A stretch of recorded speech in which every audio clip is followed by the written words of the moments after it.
Au premier point, il y a le problème des tentatives d'intimidation ou de la part des autorités à l'endroit des collègues. Donc nous avons constaté à ce niveau-là que le niveau d'intimidation a au moins diminué. Parce qu'au moins, on a tellement crié que les autorités sont obligées de se plier sur elles-mêmes. Donc on a dit à ce niveau-là que cet état de choses a diminué au jour d'aujourd'hui. Si c'est maintenu, je continue. Les ATDR du MAEP sur l'actuel plan de formation afin qu'elles puissent accéder au corps immédiatement supérieur. Nous n'avons pas connu assez d'avancement sur ce sujet-là. On maintient ou on laisse. Au point, nous avons souhaité qu'il y ait des garages de réparation des motos décentralisés dans les départements. L'organisation des élections professionnelles, l'échéance à son terme déjà en juin 2020. Donc nous avons donné une autre échéance aux autorités pour juillet, toujours pour juin 2021. Bon, nous pensons que la revendication faisant état de pas faire le point, à fournir les informations demandées par le ministre, on a vu que bon, ce n'est plus d'actualité qu'il faut retirer cette revendication-là. Nous avons une nouvelle revendication, les notations arbitraires de certains chefs hiérarchiques. Donc nous avons souhaité à ce qu'au niveau de toutes les structures du MAEP, qu'il y ait un comité de notation. On ne sait pas trop si au niveau des DDEP ou dans les cellules communales des autres pôles, ce comité-là existe déjà. Revendication que nous avons peut-être jugée utile, c'est la restitution des sous prélevés des compléments de salaire au niveau des ATDA. Ok. On avait payé pour l'autre trimestre 30 000 francs en ticket valeur à peut-être ce trimestre, vous pouvez vous retrouver à 15 000. Donc le carburant n'est pas défini. Et le paiement est très irrégulier. Moi, j'en souffre. Parce que, oui, j'en souffre énormément.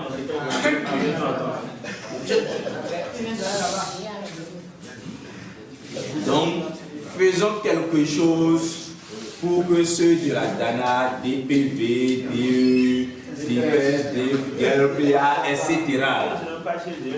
puissent trouver aussi quelque chose. Merci. Okay, merci. À la formation des agents de l'ATVA, par rapport au plan de formation.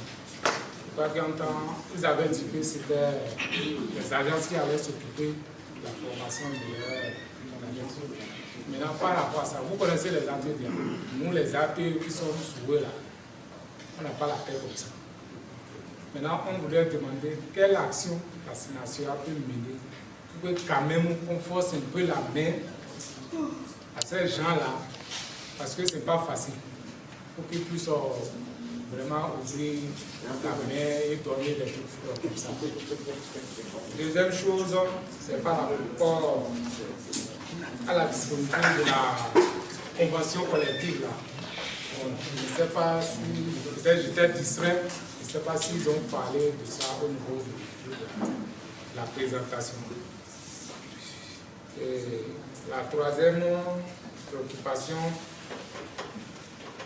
c'est par rapport, bon, je crois que les collègues ont déjà pris une partie de mes préoccupations, les relatives aux primes et de rendement, où on a, non pas les rappels du MES, où dans notre pôle, par exemple, on a constaté que c'est beaucoup plus accentué au niveau des assurés. On a vu qu'on dirait que c'est les assurés seuls qui n'ont pas été, qui n'ont pas bénéficié de ces primes. Je ne sais pas si ça a été aussi le cas dans les autres structures. Si ce n'est pas le cas, certainement, ça va s'arranger, on ne sait pas.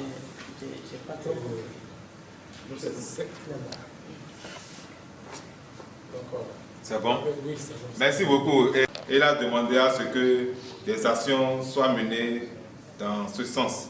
Pour que s'il faut, le liquidateur a commencé par liquider les choses, il faut qu'il liquide aussi ses dettes. Merci. Il m'a donné quelques éclaircissements. Mais tant que vous chassez un animal et que vous ne l'avez pas encore tué, vous n'avez pas le droit de vous arrêter. Je vais profiter et soulever quelques préoccupations concernant les agents de l'INRAB. Et vous savez, là-bas, nous souffrons aussi. Beaucoup, même plus que beaucoup de personnes. Depuis 2017 que moi j'ai intégré ce monde, je ne prends plus mes primes comme j'avais l'habitude de les prendre quand j'étais au cadet, que ce soit de rendement, que ce soit spécifique. Les gens se sont basés sur l'accord d'établissement et automatiquement quand on vous envoie on vous coupe ses primes.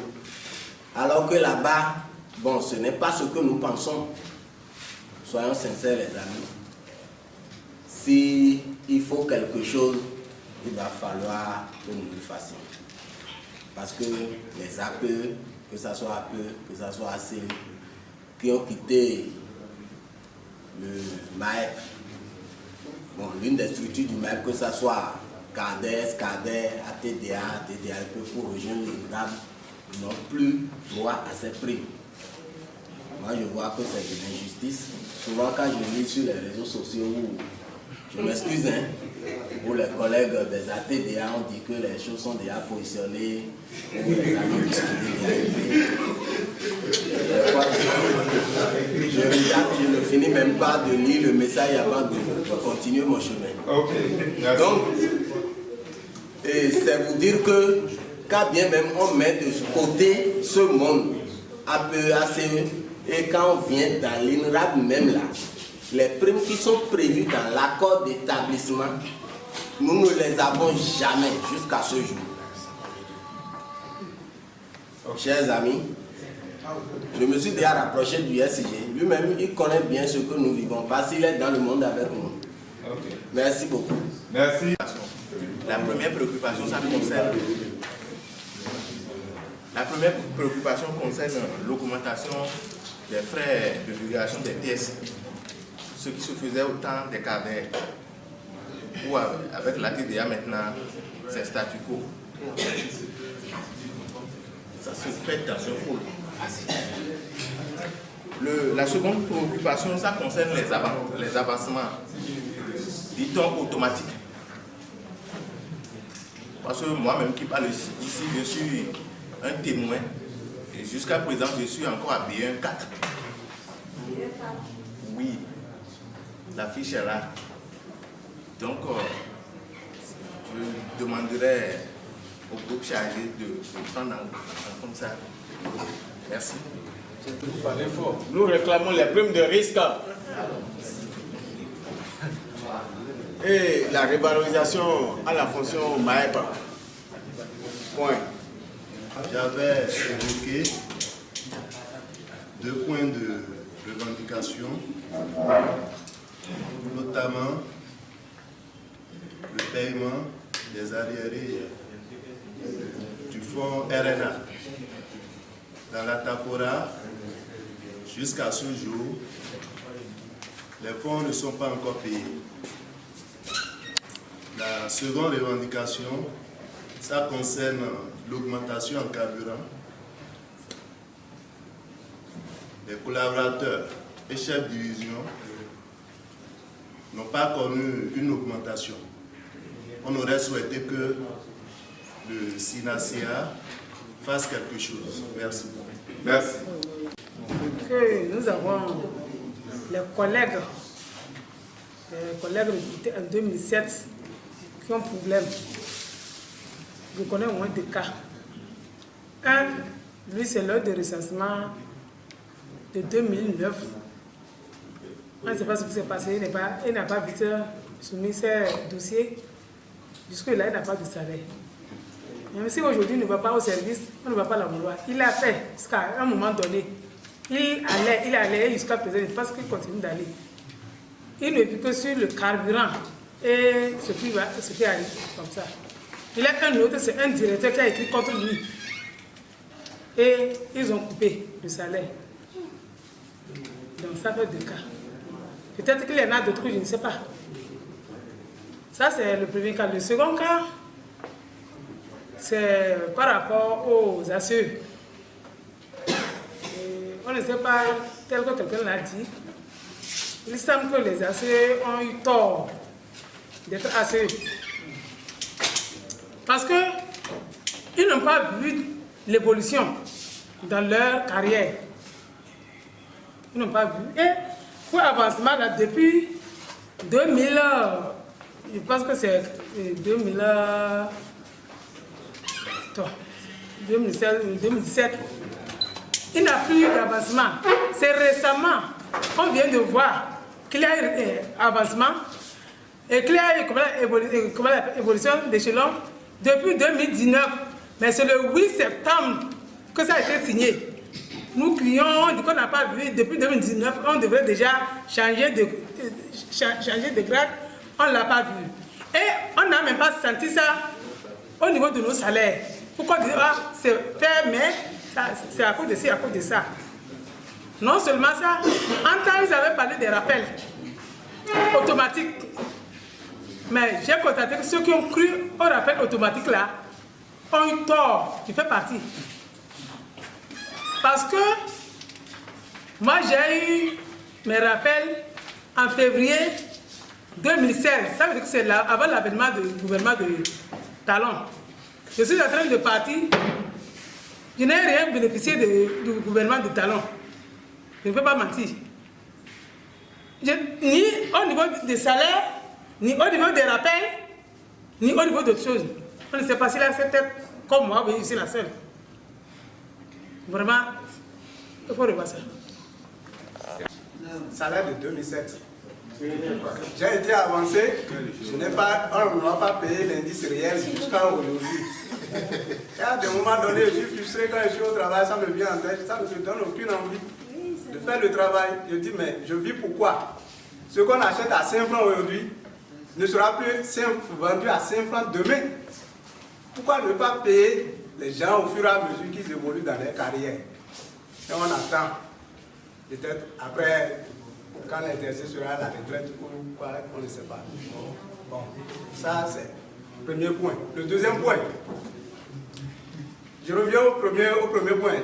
Quand je dis que je suis en train de prendre le salaire de 2007 là, j'ai été appelé depuis 2001, recruté en 2001.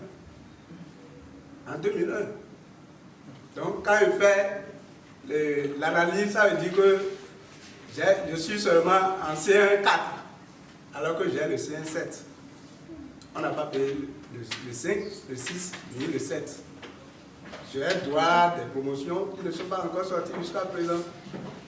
Vous remplissez les fiches, vous envoyez, on va vous dire, bon, et finalement, vous ne savez même pas quoi il faut faire. Cette année, on a demandé de fournir, j'ai dit, je ne fournis pas. Ils n'ont qu'à me payer ce qu'ils me doivent d'abord. S'ils veulent, ils n'ont qu'à payer. S'ils ne veulent pas, ils n'ont qu'à laisser. Mais ce qui est sûr, je sais que ça va marcher. Maintenant, on a aussi certains collègues assez au niveau de l'INRAL qui ont constaté que leurs allocations familiales ont été suspendues sans aucune notification. Quelle est la raison? On ne sait pas. Je vous remercie. La première relative à la non-opérationnalisation du cadre de concertation du dialogue social dans les ateliers, dans mon atelier principalement, atelier 4. La deuxième, c'est par rapport au rappel qu'on a eu dernièrement sur les fiches. On ne sait pas c'est quelle décision ou arrêté qui a été appelée. Ils ont mis rappel et on ne sait pointillé là, je ne sais pas ce que ça signifie. Il faut si on peut mener des actions pour qu'il y ait des clarifications à ce niveau, ce serait bien. Je vous remercie. Je voudrais présenter toutes mes excuses parce que je suis du groupe, mais je n'avais pas émis tout cela parce que je croyais qu'il y aurait une rubrique où les représentants des structures vont intervenir par rapport aux doléances. Merci pour ces excuses. J'ai 3 points. Le premier point, ça concerne les conseils coton. Et quand on parle de coton, vous savez très bien que c'est le pôle 2. C'est le pôle cotonnier. Leur situation jusqu'à ce jour, on ne sait pas. Parce qu'on les a mis à la disposition de l'AIC.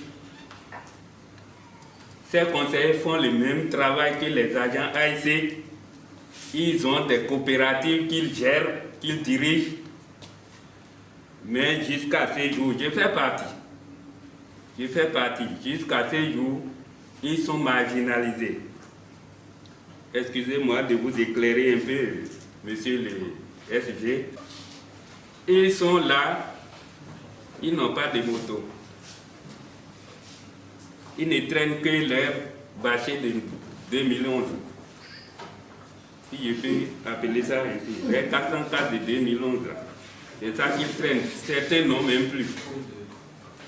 Mais ils font le travail. On aurait appris.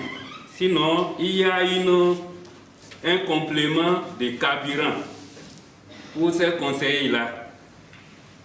Nous sommes en train de finir la 3e campagne. Mais je vous rassure que c'est 6 mois seulement de complément de carburant qu'on a reçu. Et ces 6 mois ont été payés comment? À la veille du départ de l'autre DG. Ils se sont levés seulement. Je dis bien la veille du départ. Et c'est un collègue de Gognou qui m'a appelé pour dire: ah, la mission vient de quitter chez nous. Je demande quelle mission. Il dit pour payer les frais de... D'accord. Combien de mois? On me dit 5 mois. J'ai dit c'est 5 mois qu'on nous doit. Vous avez pris fin. Ils ont pris. J'ai dit d'accord, ce n'est pas grave. On gère ensemble. Nous aussi on a pris.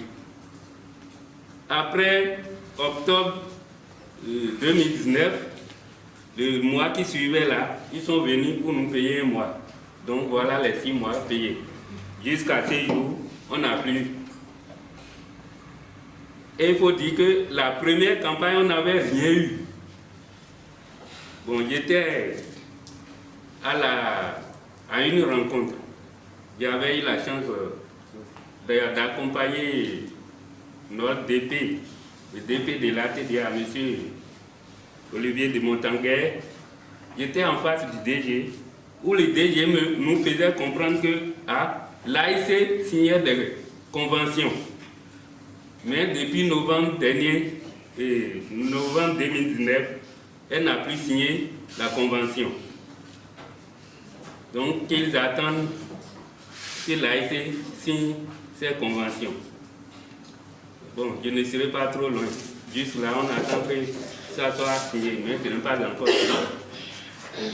Donc, on ne nous donne pas de moyens de déplacement, mais l'AIC se permet de mettre les moyens de déplacement à la disposition de la police. Cette situation, la police nationale, la police, les commissariats. Ok.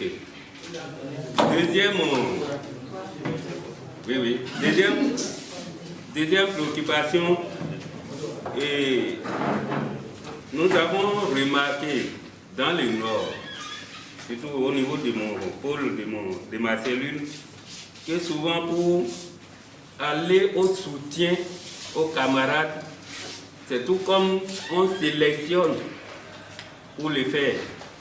Il y a des cas palpables. Il y a des collègues qui traînent la maladie jusqu'à nos jours.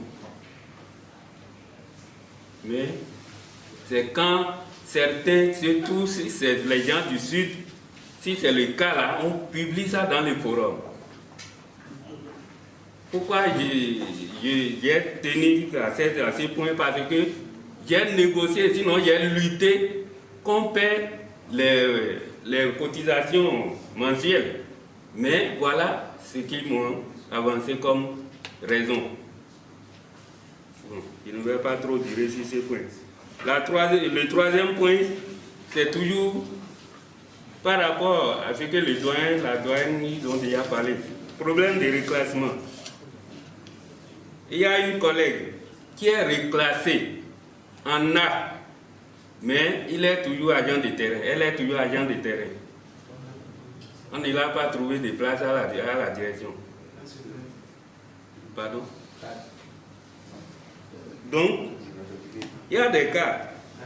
Il y a un cas, Josias, ça dit Zénon Josias. Lui n'est jamais reclassé APE. Et jusqu'à aujourd'hui, c'est C. Il est payé à C23. Donc, voilà les 3 points que j'avais oubliés. Je voulais soumettre au bureau du sénateur. Merci. Pour ma part, il est question des notations devant servir à payer les agents de l'État que nous sommes par rapport, sinon je voulais parler des primes de rendement, où certains agents ont constaté qu'ils avaient été défalqués à cause des notations, excusez-moi du peu, que je qualifierais d'arbitraires. Et c'est du fait qu'on n'implique pas les délégués du personnel à la base pendant ces notations.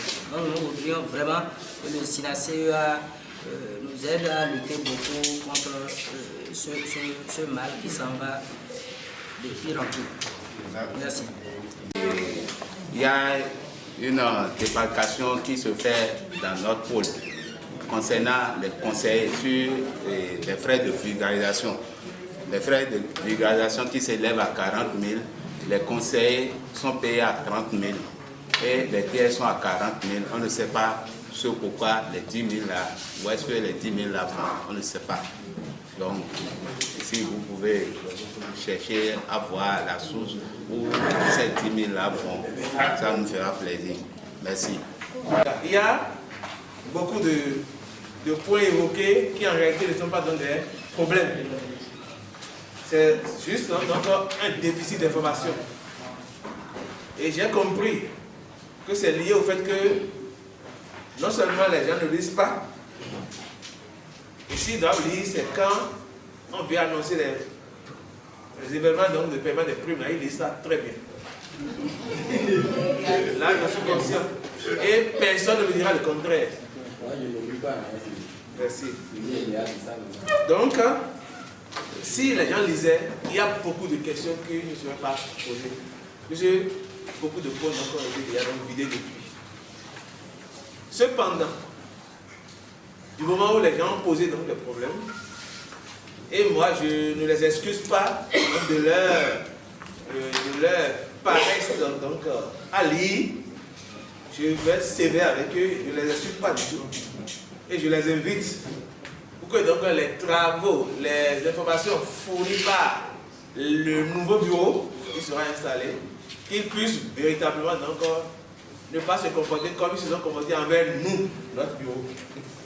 Je voudrais vraiment que ça soit ainsi. Comme ça, vraiment on connaîtra donc les actions que nous menons. Ça c'est juste une introduction pour rentrer dans le vif. Je commence par le confrère ou bien le camarade qui a parlé donc des primes de risque. Je pense que c'est beaucoup de personnes qui sont en train de sourire pour dire quand même, ça là, pourquoi on le dit encore? On l'a déjà vidé. Parce que donc les primes de risque, ce n'était pas une prime que nous, on avait inventée. C'était une prime qui était donc déjà inscrite donc dans le statut donc, des corps des personnels du développement rural en son article 52, je crois, 52-56. Et nous on était juste un bon lecteur donc, de gros documents administratifs. On avait déniché ça en 2016 et en son temps, qui vous souviennent, les gens disaient que c'est faux, ça n'existe même pas. Les choses quoi, disaient ça. C'est nous qui avons publié donc, le document. Par exemple, moi j'étais allé donc, au niveau des archives, parce qu'après avoir fait donc, le tour donc, de la grande publique pour savoir, et nous là, notre statut là c'est où? Il y a quoi dedans? Et c'est au niveau des archives que j'ai eu le document et je l'ai fouillé. Et je l'ai découvert. Puisque je sais qu'on a des risques, je ne voulais pas qu'on présente ça comme une nouvelle revendication si entre temps ça là existait. C'est pourquoi j'ai d'abord fait de la recherche pour fouiller. Et donc je me suis rendu compte que ça existait. Et là, nos propositions c'était donc, nous sommes allés jusqu'à recruter donc un cabinet pour nous aider donc à produire un projet donc, de décret qui est devenu donc après un projet donc d'arrêté. On publiait, on informait ces gens sur tout ça. Donc il existe donc un projet d'arrêté sur les primes de risque du maire. On est arrivé là et puis cela a été donc amendé, adopté notre projet au niveau donc de notre conseil SDS, conseil sectoriel de dialogue social, aujourd'hui devenu donc commission administrative paritaire. Donc, dès lors que les statuts sont en révision, notre statut aussi particulier donc va être aussi en révision. J'en ai parlé donc dans les actions. Donc je disais que le statut est donc en révision. Dès lors, tout son contenu est en révision. Mais le document que nous avons produit comme projet avec des contributions des uns des autres, là, qui est sur la table du président de la République aujourd'hui, puisque donc tout ce qui est acquis, tout ce qui était contenu donc dans l'ancien document, on n'a pas enlevé. Ils ont juste ajusté donc des choses et on a complété d'autres éléments qui n'étaient pas. Donc les primes de risque sont toujours donc dedans, tel que c'était depuis 1998, rien n'a changé. Donc c'est pour vous dire que ce n'est pas qu'on ne... De toute façon, le syndicat président a compris que les choses ont évolué et aujourd'hui donc c'est celui qui a la signature, qui a signé le décret de tous les corps, ce n'est pas que le maire, c'est tous les corps de la communauté qui ont les décrets en révision. Dès lors qu'il y avait donc la nouvelle loi 2015-18 sur le statut général de l'État, ils ont dit qu'on doit arrimer tous les statuts donc, à cette nouvelle loi-là. Ce qui fait qu'ils sont tous en révision, on a compris pour tirer donc les choses. Bref, et je vais vous demander, dès que ça sera adopté, si vous n'avez pas lu l'ancien, dès que ça sera adopté, lisez. J'avais dit ici que les gens lisent les statuts des DDAP. Il y a des gens qui ont des DDAP qui ne connaissent même pas le statut des DDAP. Ils disent du début jusqu'à la fin. ATDA n'en parle même pas. Eux, c'est complément. C'est tout. Donc, lisez. Ce que je dis, c'est clair. Lisez. Et quand vous lisez, quand on va dans les structures, la première des choses, c'est la lecture donc, des documents qui lisent dans la structure. Ce qui a fait que nous avons mené dans les combats en 2018, quand j'ai mis pied dans Kaliningrad. C'est leur accord italien, j'ai dépouillé tout ce qui est déjà avantage, tout ça là. Ce qui fait donc aujourd'hui maintenant, c'est en cours que nous ayons donc ce qu'on appelle donc le truc là des maladies là. L'assurance maladie, c'est dedans, mais personne n'en parle. Mais nous on a secoué, on a écrit partout. Et aujourd'hui maintenant, c'est sur le point on a demandé donc, que nous fournissons les documents de nos enfants et autres là pour que ça fonctionne pas à partir de 2021. Bon, c'est pour vous dire que commençons donc par lire. Et vous verrez tout ce qui a été déjà fait et vous ne revenez donc plus dessus. Et il y a aussi donc des éléments qui sont liés au fait que donc, il y a des agents donc, du MAEP qui, dès lors qu'ils ont les salaires et les primes autres là, c'est fini. Comme on dit souvent donc, en une langue, benvo. Et que le monde est, c'est fini, quoi, il n'y a plus rien. Alors que ça reste, c'est en ce moment-là que ça commence. Donc je voudrais aussi que nous demandons à chacun de savoir que non, tout ne se limite pas encore au salaire et aux primes. Vous avez vu déjà que les gens sont déjà de vos primes, ils ont commencé à couper déjà les prix de rendement. Donc, ne nous contentons pas que de ça. Si celui-là, donc par exemple, qui depuis 2007, il est toujours donc à CE, alors qu'il y a le reversement qui est intervenu donc en 2009, et lui là, il est tranquille, et il prend son salaire, et il est tranquille là, madame, vous voyez que c'est grave. Et je suis sûr que dans sa structure là, les rencontres peut-être organisées pour des formations, il va dire, je ne suis pas intéressé. Ça n'intéresse pas. Je suis sûr que celui-là, il n'est intéressé par rien. Je suis sûr qu'il n'écoute, il ne lit rien, il dit, laissez-les. Moi, il y a trouvé mon boulot, il veut me gâter ça, tout ça là. Et voilà maintenant qu'il a des problèmes. Donc, ce n'est pas pour me réjouir de ça, mais il faut dire que nous situons les responsabilités pour que donc, demain, on n'est pas dans ces cas-là. Moi, je voudrais donc demander que ces points-là que vous avez, même celui-là donc, qui décidera donc surtout donc de non-reversement et autres là, faites-moi les points avec les noms et autres là, et on fera donc un courrier transmettre aux autorités et ils vont se charger de ça, vous demandez donc des pièces à fournir, ce sera fait. Puis il y a des gens qui étaient dans le cas au moment où on avait fait donc, la disparité catégorielle, nous avions écrit, et d'autres personnes, et par rapport à cela, donc, il y avait donc une autre commission qui a été organisée. Il y avait quelqu'un donc, dans la salle ici maintenant, qui faisait partie donc, de la deuxième vague de ceux-là qui ont été donc, et ceux qui avaient été oubliés, et ça a été fait.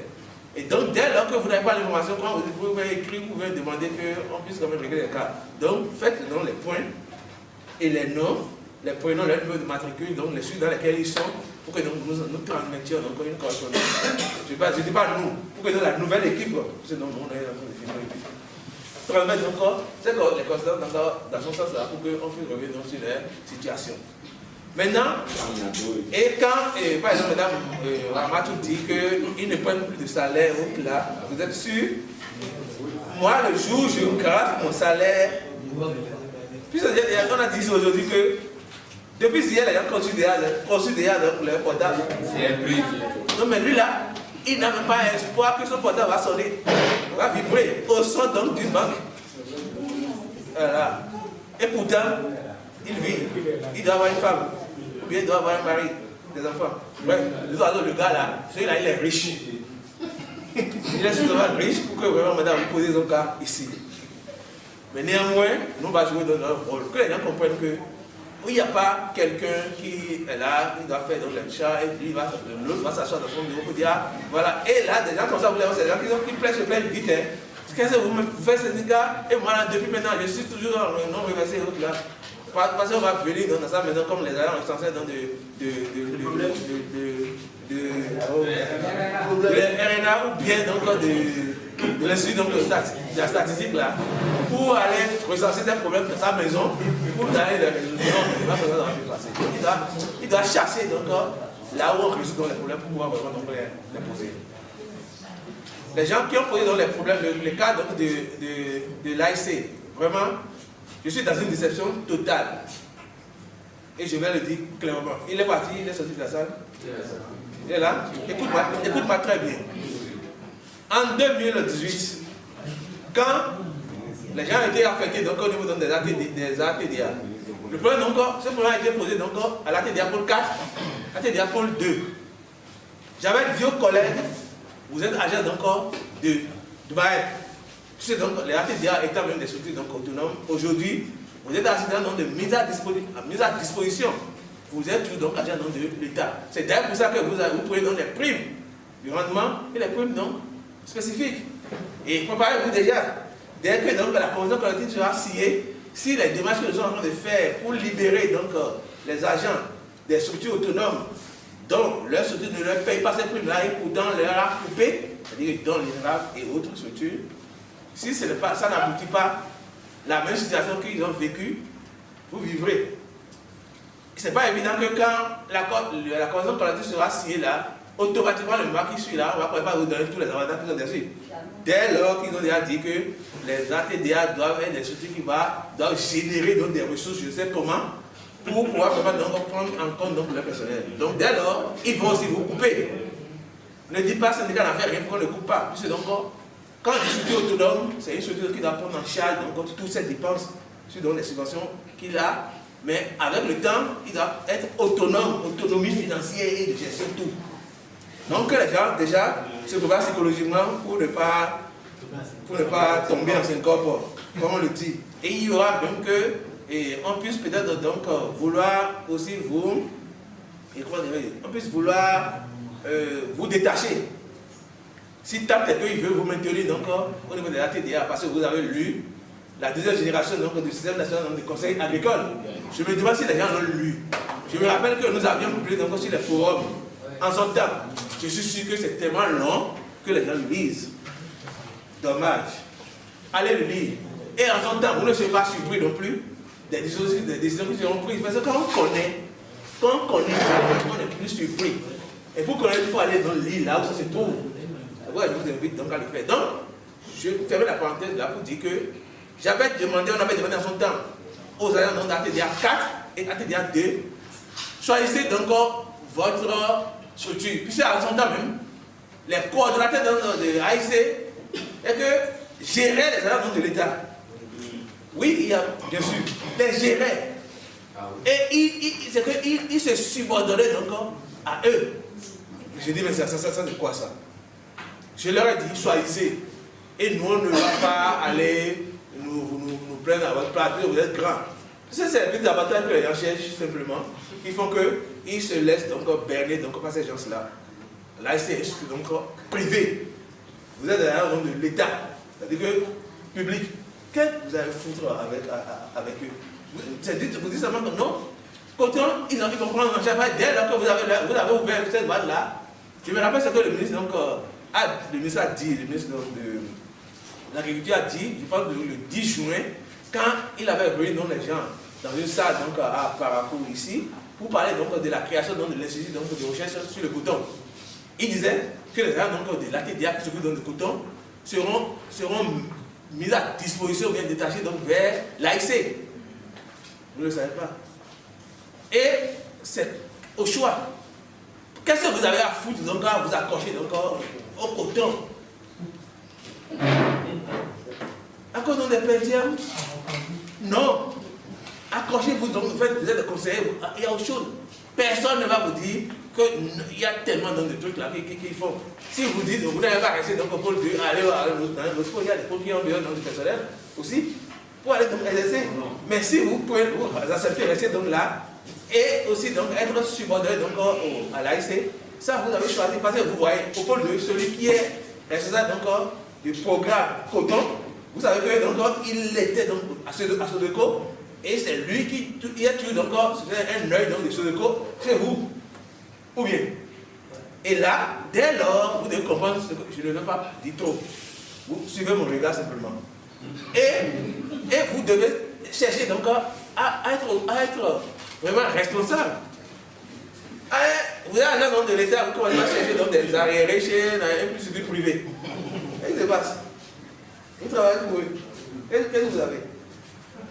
Alors que vous savez que là-bas, vous êtes dans la vous allez lire vous-même, vous ne pouvez pas revendiquer pas de ça là-bas.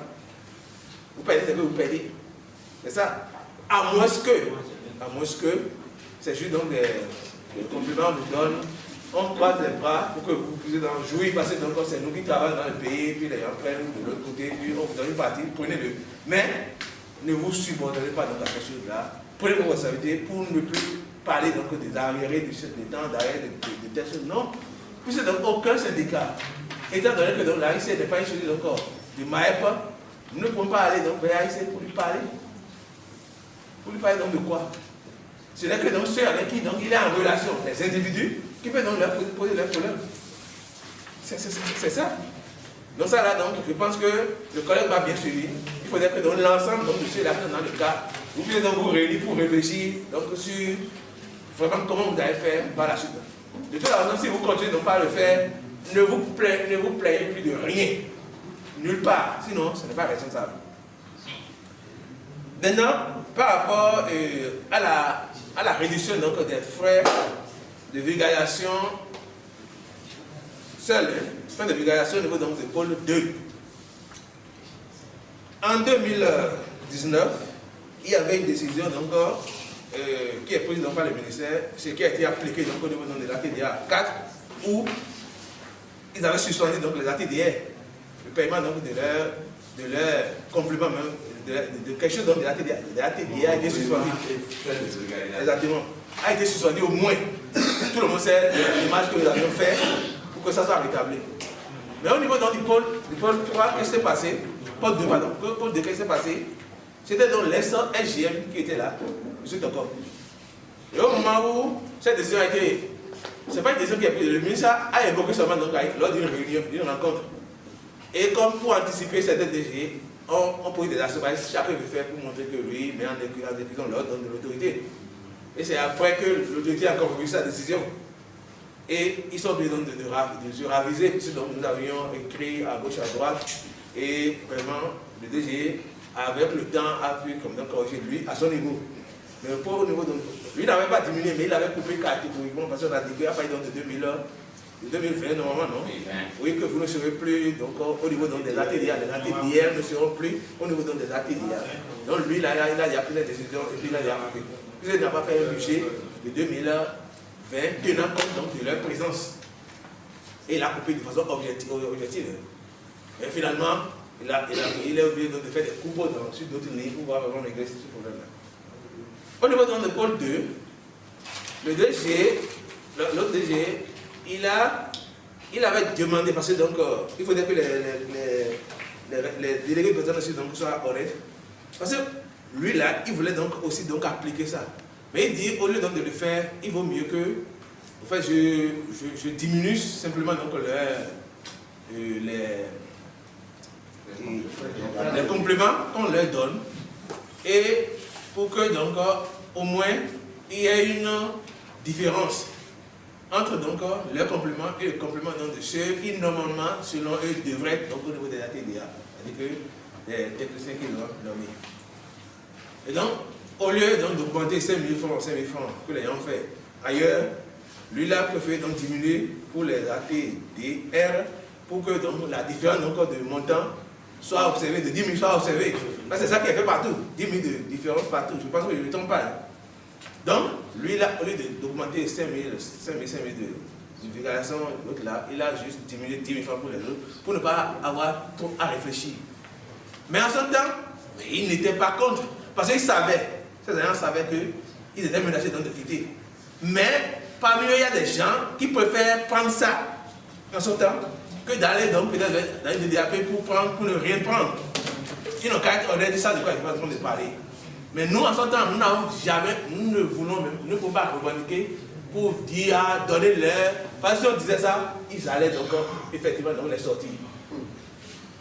Est-ce que nous allons. Je savais que quand ils avaient vu des décrets comme ça où le station même pas avait dit remettez donc la totalité. Et à cause donc de ça, le DG les avait mis par exemple donc, à la disposition donc, du MAEF, ils vont nous manger cru. Ils sont là, ils sont même parlés. Hein. J'ai tort? Non. Ça veut dire que, en ce temps, c'est une proposition. Mais nous aussi, on a dit, il faut être aussi intelligent pour ne pas tomber dans le pied des collègues qui ont déjà accepté donc, la chose là-bas. Votre DP était informé. Au passage, une parenthèse, prenez donc des DP partout, il y a donc un peu du sang syndicaliste qui circule dans les vrais syndicats. Je ferme la parenthèse. Vous avez lu les articles 82, 87, 87 jusqu'à 94 du Code du travail. La loi 94 008 du Code du travail. Et là, vous allez comprendre qu'il faut être syndicaliste pour être délégué du personnel. C'est comme si il ne faut pas être politicien pour être assemblée, à l'Assemblée nationale. Quelqu'un qui est l'élu député, il s'assoit, il vient dans sa famille, dit je suis député maintenant, je ne suis plus politicien. Comme par exemple, vous réalisez les délégués personnels, ils vont là-bas et disent je ne suis pas syndicaliste, je suis délégué personnel. Ça veut dire quoi ça? Alors que c'est les syndicats qui te portent pour que tu sois délégué. C'est une liste de syndicats sur lesquels tu dois être d'abord pour être élu normalement donc, selon la TS. Est-ce qu'un syndicat peut aller prendre un porteur pour mettre ça à la liste pour prendre les listes délégués personnels? Ce n'est qu'un syndicaliste qui peut prendre, ce n'est que quelqu'un en qui a confiance. Voilà, vous allez voir les gens partout. Et quand j'entends ça, bon, donc, c'est des autres comme ça qui sont faits. Donc, ils ont l'information. Et personne en son temps ne pourrait dire, non, coupez-les. Soit vous les laissez, envoyez-les donc, au ministère, au lieu, si vous ne voulez pas les donner 40 000 francs. Nous, on n'avait pas pris cette décision, c'était truc. On a fait donc des lobbies. Mais quand on a vu maintenant que ça a duré, et puis donc personne ne peut vous sortir pour le moment. Et d'ailleurs, ils n'ont même pas encore mis les moyens pour recruter donc, les structures qui doivent animer ce que vous appelez dans le conseil syndical, c'est-à-dire que les ONG, les structures agréées de la vulgarisation, pour animer ça. Comme les moyens ne sont pas encore là, je pense que personne ne peut dire aujourd'hui maintenant qu'on va chercher donc les ATDR. Bien que les rumeurs en parlent. Moi, je ne gère pas donc les rumeurs. Après, nous avons écrit maintenant au DG avec ampliation encore au PCA, au président de l'administration. Et nous avons donc fait dans des doléances dedans. J'ai été donc rencontré aussi le DG, je crois que ça doit être le 10 octobre, je crois, le DG, votre DG, ATDA 2, et il a dit qu'ils sont en train de refaire donc des suites. Le DAF aussi donc m'en a parlé. Donc je pense que par la grâce du créateur, ça ira. Et là, cette information, j'avais donné ça. Vous savez comment vous ne l'avez pas eu? Ou bien vous l'avez eu et vous pensez que donc il y a des évolutions. Et quand vous le suivez là, c'est vous qui devez suivre. Moi, je ne vais pas quitter donc ça avait pour aller suivre donc, un dossier donc, à Candy. bien que bien sûr j'ai la volonté, je ne peux pas donc être dans le bus pour aller là-bas. Bref, donc ce problème-là, je pense que vous avez compris. Maintenant, on est dessus et on va donc le porter, secouer comme on secoue donc tout le monde. Toutes choses, quoi, donc on a géré ça comme ça. Il y a d'autres collègues qui ont évoqué donc les problèmes Soutien aux camarades. Oui, soutien aux collègues. Et là, c'est une question d'organisation interne. Parce que, en réalité, quand quelqu'un a un problème, il ne soulève pas le problème, ce n'est pas évident de dire qu'on puisse quand même l'accompagner. Il faut avoir l'information. Et quand vous avez l'information, vous vous réunissez, vous voyez qu'est-ce qu'on peut faire. Vous pouvez mobiliser donc les autres collègues pour pouvoir venir donc les assister. Et c'est trop tendancieux d'utiliser donc des thèmes tels que si c'est les gens de telle zone, on le met sur le forum, mais si c'est les gens donc de telle autre, on ne le fait pas. Je pense que ce n'est juste que des susceptibilités, c'est juste donc des susceptibilités, je pense, hein, des idées donc, des idées que l'on a, je pense que ce n'est pas donc le cas. Je pense que ce n'est pas forcément donc le cas. Je me rappelle quand même que quand il y a un collègue qui était accidenté, il n'était pas donc du sud. Et il a fait un accident avec un véhicule là, je me rappelle, il y a un nom là, il est donc du nord. En son temps, accident en 2018, il avait fait en 2018, je crois. Dans le pôle 2, exactement. Quel est le nom maintenant? N'Dja, c'est un nom c'est Bénin, et puis ce n'est pas tel que le gars dit là, ce n'est pas un nom de l'autre zone. Et pourtant, vous avez vu, nous avons fait solidarité en son temps. Donc, je voudrais qu'on évite les choses comme ça. Je ne veux pas parler, moi je ne parle pas donc de. Je ne vais pas utiliser le mot qu'il a utilisé parce que c'est très dangereux. Donc, évitez ça. Et travaillez ensemble. J'ai dit que vous soyez donc, quels soient vos titres, vous êtes les mêmes. Quels soient donc vos là. D'abord parce que tu es venu derrière les collines de l'autre côté, proche donc du Niger là-bas, que tu es moins exploité que celui qui est donc proche de l'océan Atlantique. Non. Donc, évitons ce genre de choses. Et dans le monde de l'association, quand il y a des problèmes, posez-les. On verra donc dans quelle mesure donc. Et là, une parenthèse, depuis que nous avons émis l'idée donc de la quête de solidarité au niveau national, je ne sais pas pourquoi ça n'a pas pris. Parce que les gens se disent que si je paye maintenant l'argent là, et je n'ai rien, c'est que j'ai perdu. Est-ce qu'on a perdu pour n'avoir pas été secouru? On ne perd rien. Au contraire, ça veut dire que donc, toi, tu es heureux. C'est une grâce. Moi, je dis souvent, je préfère donc aller, je ne voulais pas qu'il y ait des gens à soutenir, mais s'il faut soutenir, je préfère donc soutenir d'autres personnes qu'on me soutienne. Mais il y a d'autres personnes qui disent, mais si je fais, on ne me soutienne pas, ça veut dire que je vais quand même avoir des problèmes. Moi, je n'en veux pas du tout. Je suis prêt à soutenir donc autant que faire ce peut. Ma prière, c'est qu'il n'y ait pas donc de gens à soutenir. C'est pourquoi on a dit, caisse de solidarité. Si l'argent est dans la caisse, quand quelqu'un a un problème, on a plus besoin de lancer des souscriptions. Vous avez ce qui s'est passé? On a une souscription. On avait fait notre AG pour lancer une souscription donc, de congrès. Et le lendemain, quelqu'un donc fait l'accident. Vous voulez qu'on parle encore de congrès? On a pu parler de congrès. On n'a pas parlé de souscription donc, pour assister dans l'intéressé. Et à peine on a fini donc. Et ce qu'on a voulu ne s'est pas passé. Et rapidement donc on a lancé. Et je félicite donc vraiment les collègues, les mêmes personnes qui ont donc cotisé pour son congrès. Et quelques temps après, un autre cas se souvient encore, pendant que les gens sont derrière, ils n'ont même pas encore fini de ponger les filles, ou bien donc de sécher les pantalons. Si c'était mouillé à cause donc de la chaleur qu'ils auraient senti en sortant de l'avion. Mais à peine, il y a encore donc un collègue qui est dans le cas. Mais on a dit non, ça là, on garde ça dans le frigo et on gère ça nous-mêmes. Le situation va nous sortir de sous pour assister donc ce collègue-là. Parce qu'on ne dise pas que oui, c'est parce que c'est lui. Et là encore, lui, c'est pas au nord. Lui, ça se passe donc en bas. Et pourtant, personne n'a écrit sur le forum pour dire quoi que ce soit. On est bien informé donc, de la situation. Je ne vais pas donc évoquer dans la direction départementale où il y a un problème. Mais on se dit qu'on est encore au Bénin. Quand vous êtes au Bénin aussi, quand le problème survient comme ça là, il ne faut pas enlever de recul. Peut-être dans les gens qui créer le problème, soit dans le nombre aussi d'attendre pour aller. Comme on a dit qu'il est à tel endroit, le studio est d'accord, il va encore amplifier. Je ne sais pas ce qui s'est passé pour que notre collègue là, qui était même déjà, s'assoyait, tout ça là, on était heureux d'amplifier. Et à peine, je n'avais pas envoyé l'information heureuse que j'avais la veille, le jeudi 5. Si je l'avais fait, et le vendredi, si j'annonçais donc la mort, on va dire il est fou.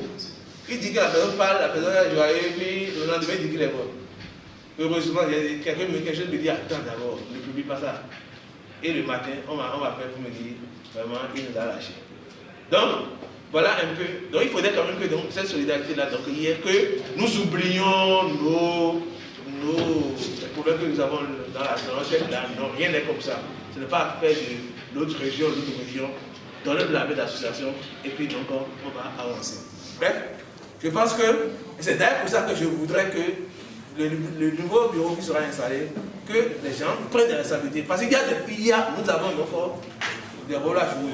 Et quand quelqu'un joue ce rôle, c'est que quelqu'un qui est donc dans le sud, là-bas, dans l'Atlantique, dans le littoral, c'est lui qui ne peut que sur les dossiers donc là-bas. Il faudrait qu'il soit dynamique. C'est dans ce que nous voulons. Et donc, prenez les responsabilités pour pouvoir vraiment les jouer. Les autres dossiers, les autres éléments, je crois qu'ils sont pas, non moins importants, mais qui nécessitent donc juste quand même qu'on ait plus de qualification. Je pense que je vais les appeler. Et je voudrais donc m'assurer que les uns et les autres, quand même, s'attendent par rapport à leur dossier. Et le dossier donc a évoqué donc, Madame Ramate, je ne sais pas, ce qui est écrit donc sur l'acte qui est pris en 2019. En 2019, c'est pris, hein. C'est ce qui est écrit dessus, donc après, donc, quelle est la date donc, de défait de l'acte. Sinon que vous devez comprendre encore une chose. Quand on prend un acte, c'est-à-dire que nos actes qui ont été pris en 2000, bon, je parle donc des génocides 7 par exemple. Vous devez savoir que la date donc d'effet, c'est 3 mois après sa date d'effet normale. La loi 2015-18 portant statut donc des fonctionnaires de l'État. Quand on vous prend un date, on vous fait avancer, c'est 3 mois après que vous avez donc décidé. L'avancement est normal, il n'y a pas donc de la date. Mais la date d'effet, donc, c'est que vous ratez 3 mois. Ça, c'est l'idée de ceux qui sont là, capitalistes là. Vous ratez quelque chose quand même. On vous prend 3 mois donc, de l'incidence. Et c'est après de 4 mois que vous ne pas constater l'incident. Pourquoi que les gens ont pensé que oui, ils ont diminué. Pour certains qui ont obtenu donc, des rappels par rapport à ces choses-là, il peut y avoir donc, ces petits problèmes-là. Non connaissant donc, de tests, fait que les gens peuvent dire ah, non, pour moi, je ne veux pas avoir ça. Ils vont calculer tout pour dire non, il reste 3 mois que je devais. Non, ces 3 mois-là, l'État a pris ça, un point tiré. Donc par rapport à l'autre dossier, là, vous avez. Non, je vais vous rappeler. On va en discuter donc là, pour qu'ils comprennent davantage. Et là, je vais le porter comme les autres dossiers. Donc tous les problèmes que les gens ont, j'avais demandé que les gens fassent donc, des points, des problèmes donc, de leur structure et les mettre sur un papier pour donc donner au groupe qui s'occupe donc des revendications. Ils ne l'ont pas fait. Ils n'ont pas écouté au moment où on disait ça. C'est pas grave. J'avais dit de faire copie de ça pour pouvoir déposer un à ce groupe et un aussi donc au président. Ils n'ont pas fait ça non plus. Alors qu'ils sont dans la salle. Je voudrais vraiment qu'ils se rattrapent ceux-là pour le faire donc dans les normes. Je pense que les problèmes qui ont été évoqués sont vraiment. On n'a pas répondu à tout, mais on a donné des éléments par rapport à tout ce que nous avions déjà fait et dont ils n'avaient pas d'information. Sinon, c'est déjà fait. Je vous remercie. Direction technique qui est posée. Je vais d'abord dire aux collègues qui ont posé le problème que, heureusement, au niveau de notre direction technique, ils sont là, les pêches par exemple. Le problème que nous avons, c'est lui-même qui m'avait fait un projet de lettre que nous devons envoyer déjà au niveau de notre ministère. Dans ce sens, j'ai dit que c'est juste après le congrès. Si c'est notre équipe qui est reconduite, on le fera. Même si ce n'est pas nous, on va transmettre donc cette lettre-là à la nouvelle équipe pour qu'ils puissent donc porter, pour vraiment donc, faire évoluer le dossier. J'ai bien compris dans le dossier, très bien compris, et je pense quand même que la dynamique au niveau donc, de chaque structure fera que les choses marcheront. Quand les gens vont se rendre compte que ils sont aussi vulnérables que les agents de terrain, qui sont donc au niveau des directions techniques, y compris dans les DDAP, donc qu'ils soient dans cette structure-là, au niveau donc, de l'administration, pensant qu'ils sont donc plus forts. Il y a encore plus fort que, comme je l'ai dit, demander au ministère qui coupe les dossiers, qui font tout ça là. Mais nous, ce qui doit être fait, je l'ai déjà dit, le régisseur qui s'occupe donc de paramètres dedans, et même donc le contrôleur financier qui s'en occupe donc d'autres, nous allons les rencontrer à travers la constitution qu'on va envoyer, que je sois secrétaire général ou pas, je pourrais donc être conseiller donc, de cette équipe-là, pour vraiment faire des débats avec ces gens afin qu'ils puissent quand même alléger la tâche aux autorités. Les ATDA étant des structures autonomes doivent prendre en charge donc, le plan d'information de leur structure. Mais c'est la raison qui est avancée donc, par les autorités. Mais nous avons dit en son temps, étant donné que les agents donc, de l'État qui sont là-bas ne sont pas détachés, tous ceux qui sont détachés n'ont plus rien à foutre avec l'information de Maël. Tous ceux qui sont détachés, c'est-à-dire que les agents les directeurs ou même les agents avant, ils n'ont plus rien à foutre avec avec le plan d'information. Mais on les attend dans des agents conventionnés. Le jour où vous devenez dans des agents conventionnés, vous n'avez plus rien à foutre avec le plan d'information du Maël.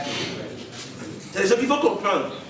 Parce que donc, la société autonome, c'est lui-même qui vous envoie l'information. Et bien là-bas, vous savez que ce n'est pas l'information pour venir réclamer une augmentation, réclamer c'est pas ça là-bas.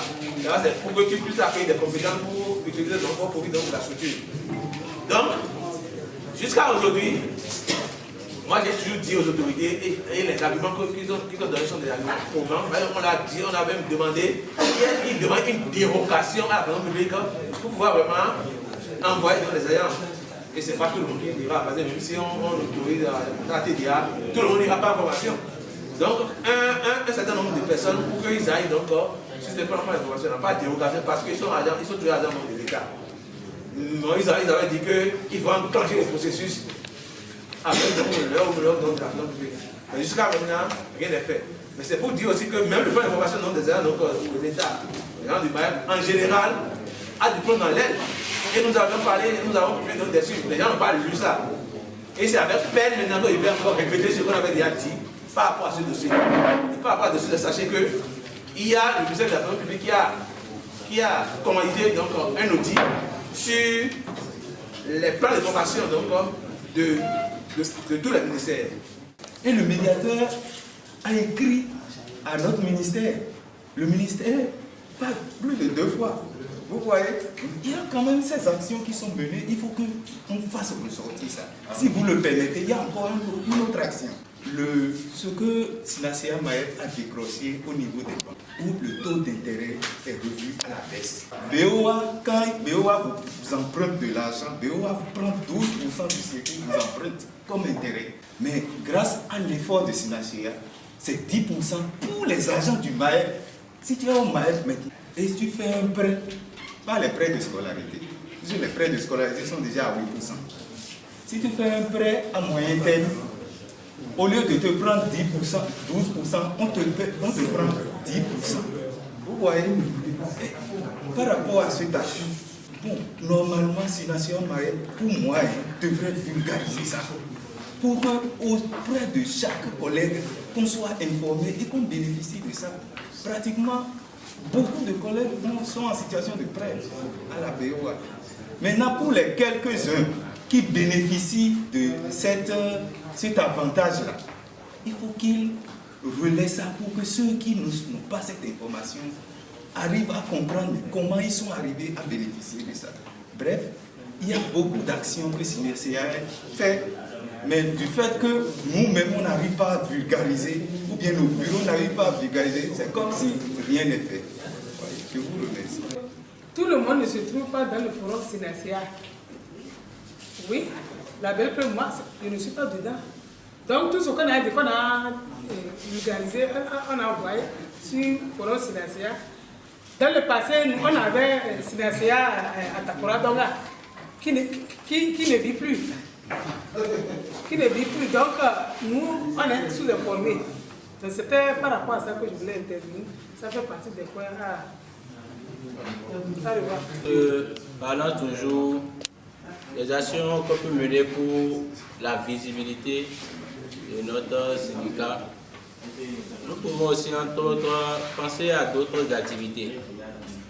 On ne va pas toujours se focaliser sur la lutte. Aujourd'hui, vous n'êtes pas sans savoir que lorsqu'on lance les souscriptions, seuls les gens véritablement engagés qui à la cause souscrivent. Et aujourd'hui, le syndicalisme est en train d'aller à un niveau où il faut vraiment rendre autonome les syndicats. Ceci dit, qu'est-ce qu'on peut faire d'autre pour pouvoir vraiment donner du souffle financier à notre syndicat? Je pense que nous pouvons penser aussi à d'autres activités qui peuvent rapporter de l'argent dans la caisse. Sous d'autres cieux, ça se passe déjà. Les gens sont très avancés.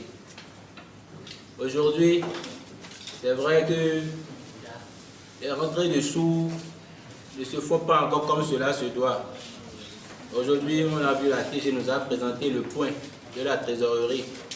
Je me dis si véritablement nous sensibilisions et que tous ceux-là qui sont adhérents SINACA MAEP souscrivaient, nos cotisations peuvent servir à développer des affaires. Il n'est écrit nulle part qu'un syndicat ne peut pas mener des activités lucratives. Un syndicat peut s'acheter un moyen roulant et mettre en location. Et ce moyen en même temps peut le servir. Je peux dire par exemple, on peut s'offrir un minibus qui d'ailleurs sera utile pour nous-mêmes. Et en même temps, être mis en location et être bien géré et nous rapporter de l'argent. Aujourd'hui, nous avons la capacité, si on le veut, de nous offrir des terrains. On a la capacité de se construire des bâtiments, de l'immobilier, des trucs à mettre en valeur, à mettre en location qui peuvent rapporter vraiment de l'argent. Je crois que si on a encore du temps à passer ensemble, on peut se donner ces moyens afin d'être vraiment financièrement fort. Ok, merci beaucoup. Le travail principal, c'est ça que nous voulons entamer tout de suite. Le renouvellement du bureau. Donc, nous vous remercions, nous qui sommes au Présidium, d'avoir confiance en nous et nous placer au Présidium pour la gestion du renouvellement du bureau. Nous vous remercions infiniment. Sur ce, c'est une proposition personnelle, hein. Ça n'engage que Moustapha Djimalaouani. Je souhaiterais, il ne faut pas qu'on renouvelle pour renouveler. Si je me fais bien entendre, je ne souhaiterais pas qu'on renouvelle pour renouveler. Donc, non, c'est pourquoi je dis, je ne parle pas en tant que président. J'ai dit, je dis ceci à titre de Moustapha Djimalaouani, pas président du présidium, seulement que j'ai profité du titre de ce présidium pour pouvoir passer ce message. Ceux qui étaient dans l'ancien bureau, qui souhaiteraient ne plus être à l'assistance, si vous accordez, peuvent décider à ce qu'ils soient remplacés. Dans le cas échéant, et les gens sont d'accord, on passera comme ça. Si les gens ne sont pas d'accord, nous procéderons unanimement au remplacement, c'est-à-dire à la candidature des volontaires. Et nous allons passer, je crois bien que nous sommes tous des adultes. Si nous allons demander les votes par main levée, ou bien sur papier, et on va compter comme d'habitude, que ce soit des votes secrets. C'est à l'assistance de décider, ce n'est pas nous qui décidons. Merci. Je voudrais que vous sachiez une chose.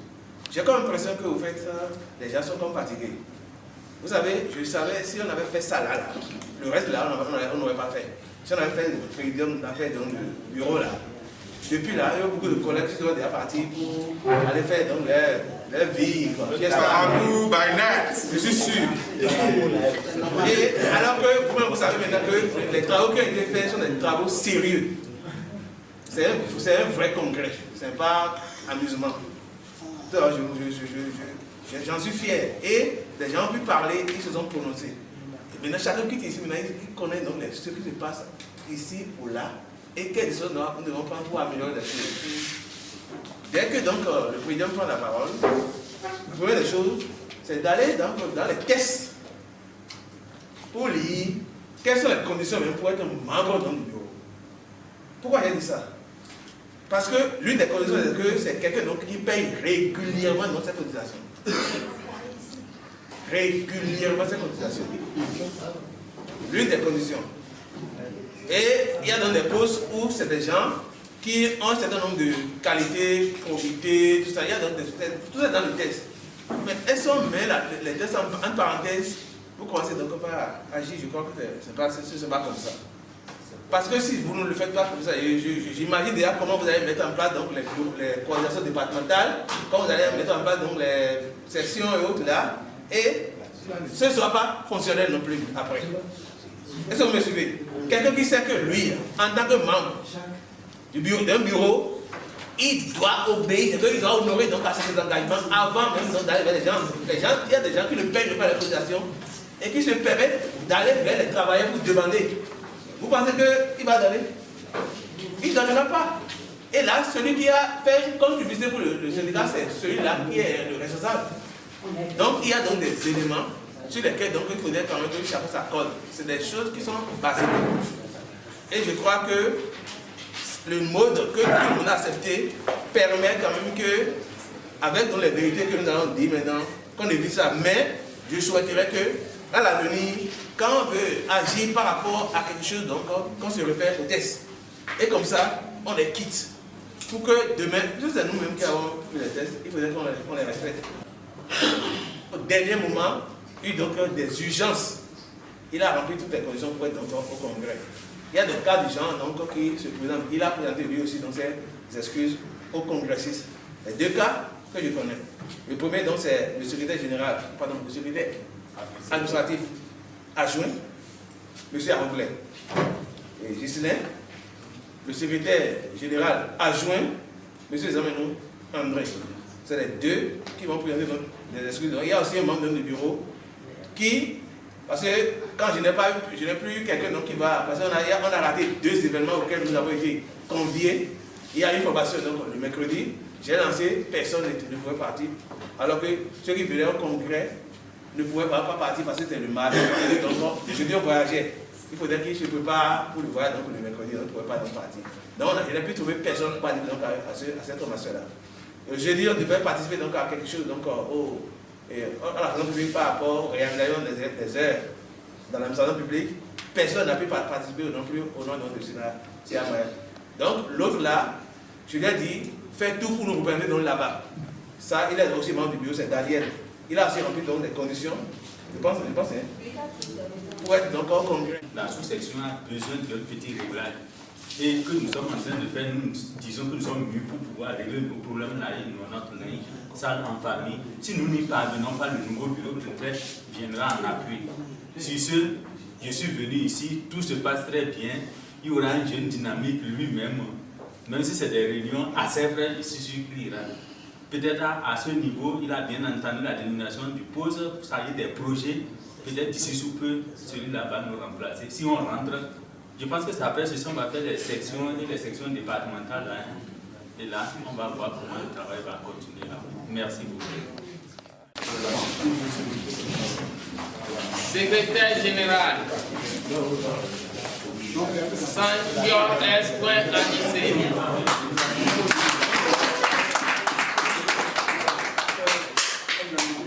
Deuxième secrétaire adjoint, Achim. Premier secrétaire administratif adjoint, Ahole G. Gislain. Deuxième secrétaire administratif adjoint, Manon François.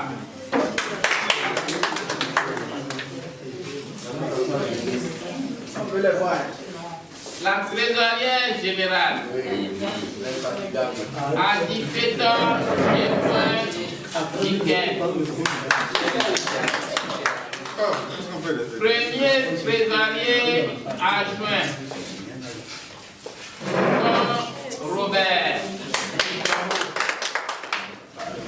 Deuxième trésorière générale adjointe, Aktikpa Simon. Le secrétaire à la sécurité, à l'hygiène, aux conditions de travail et aux relations de travail, Alisato H.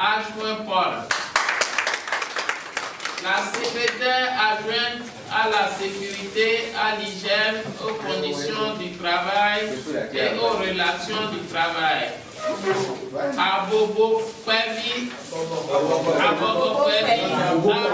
Élysée.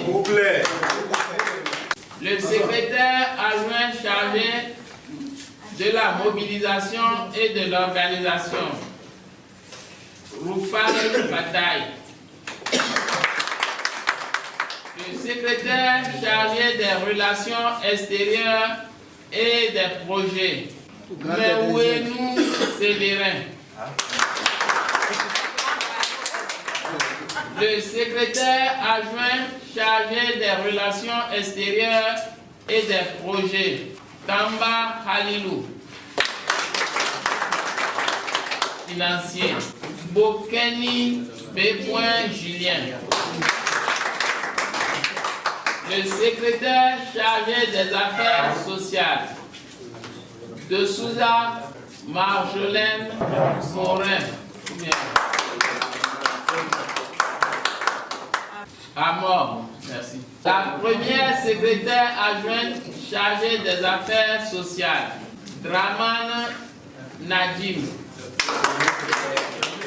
Secrétaire adjoint à la formation sociale, économique et syndicale, Aye Titon Soumanu Machoudi.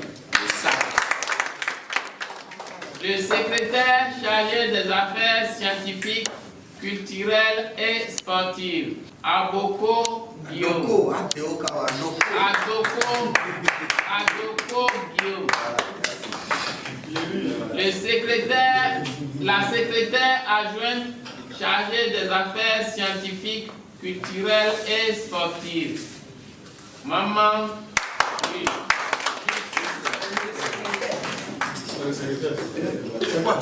secrétaire chargé du suivi de la carrière, de la transmission, du suivi des correspondances et des dossiers dans le circuit administratif, Zunda Parfait.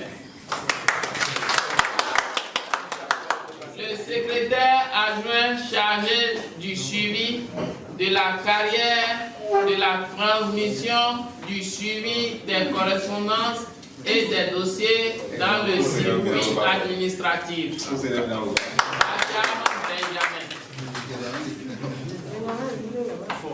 Le secrétaire chargé des revendications, Senghor Jean. Le secrétaire adjoint chargé des revendications, Lodouhoué Dimitri.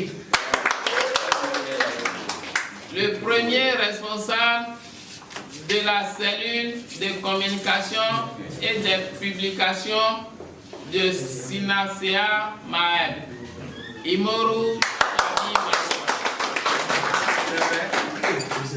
Le deuxième responsable de la cellule de communication et et des publications du SINASEA Maë. Akpo Bakoun. Deuxième commissaire au compte, Kwesi Justin. Troisième commissaire au compte, Kiki Claver. Je remercie donc, comme je le disais, tous les congressistes pour cette confiance qu'ils ont renouvelée en ma modeste personne. Nous allons poursuivre l'œuvre que nous avions entamée depuis 2016. Je prends l'engagement au nom des membres du bureau exécutif national de SINASEA Maë installé ce vendredi 20 novembre 2020 que nous allons d'abord respecter les pièces de l'organisation et ainsi travailler pour l'amélioration des conditions de vie et de travail des travailleurs de notre ministère par tous les moyens. Et les seuls que nous avons, c'est les moyens de lutte. Après les consultations, les négociations, les mobilisations, et donc on adviendra alors donc aux actions fortes. Nous utilisons tous les moyens pour vraiment inverser la tendance afin que les travailleurs du Maë puissent prendre du goût au syndicalisme et puissent s'engager directement dans la lutte afin que les autorités puissent nous écouter davantage et répondre alors à tout ce qui permettra à ce que les travailleurs se sentent à l'aise pour contribuer à la performance de toutes les structures de notre ministère. Voilà l'engagement que je prends au nom des membres de ce bureau, à qui je voudrais demander de ne pas ménager, donc aucun effort pour m'accompagner. Chacun à son poste puisse jouer son rôle afin que nous puissions véritablement mériter donc la confiance des travailleurs, sans qui nous ne pourrions donc pas organiser ce congrès, puisque donc ils ont contribué par la souscription, par divers moyens pour que nous soyons donc là. Nous devons alors reconnaître leur reconnaissance en jouant dans notre rôle sans compromission. Et que chacun, par rapport à l'engagement de ce qu'il a appris, puisse vraiment encore le respecter pour le bien de chacun et de tous. Merci.